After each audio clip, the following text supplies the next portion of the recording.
They added NPCs. Minecraft just came out with a new snapshot and they added a couple of things. First thing they added, they changed how entities and particles work.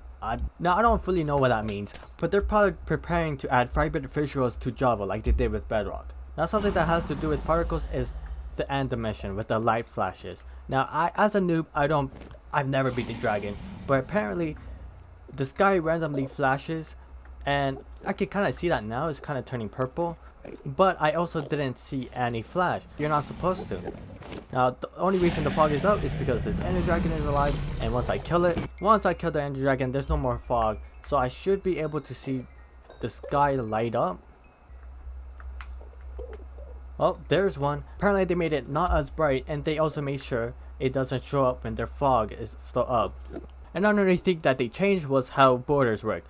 They made it so that it's dimension specific, meaning that you can have a border 10 blocks wide and the end, but if you go to the overworld, there's no more. What are you doing here? There's no more borders. You can set your own borders. I have it to like 1,000 blocks right here. Another thing they added was they apparently made the world brighter. Yeah, if we go to settings, video settings, and brightness to moody, apparently they made it brighter.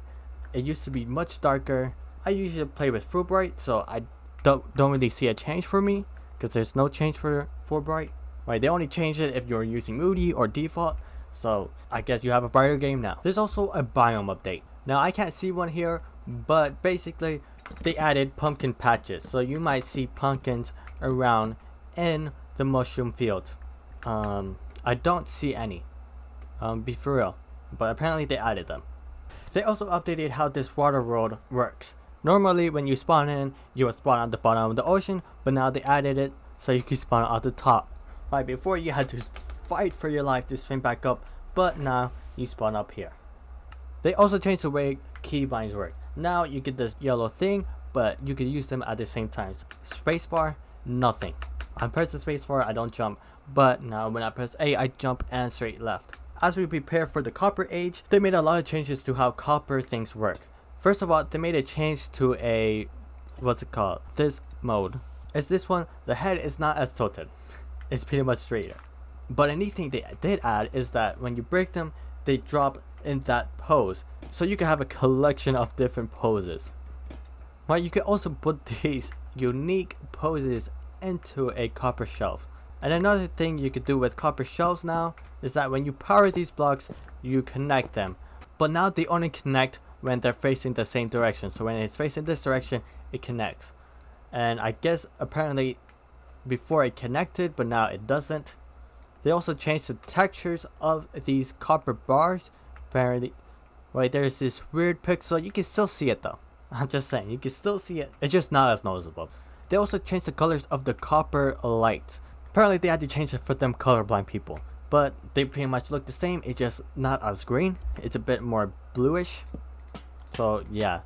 Actually, there's another copper change. Now because copper armor is more of a new thing, right, it used to not be that noticeable, but they made copper trims darker on copper armor specifically. Still looks the same for the other armors, but for the copper armor specifically, it looked different. They also added NPC, I just killed it. They also added a new mob, Mannequins. They finally added NPCs.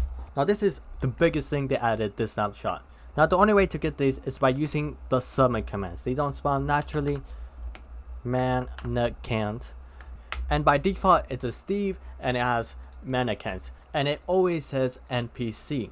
Now it does say in the change it uses below score, so it could probably be manipulated, but as far as we know it always says NPC. But using commands you could actually change things about this dude. Right, and they function just like a player. They can interact with the world, so if you put a water bucket they flow down with it. Right, they can wear armor, I don't know how to put them on. Right, I'm guessing you could use commands, but I don't know how to do that, so you could put armor on him, you could give him blocks. How do I do that? Took me a while to figure out, but I figured it out. Diamond sword, so now he should have it. You can also use the profile thingy-majig to do a bunch of different things. You can have you can add a Herobrine into your world, which is apparently a cat now. You can also use this profile command to also add textures. So yeah, you can add textures. Don't know why he's missing an arm and a leg, There's a lot of things you could do with these. You can make them bigger. You could add effects to them.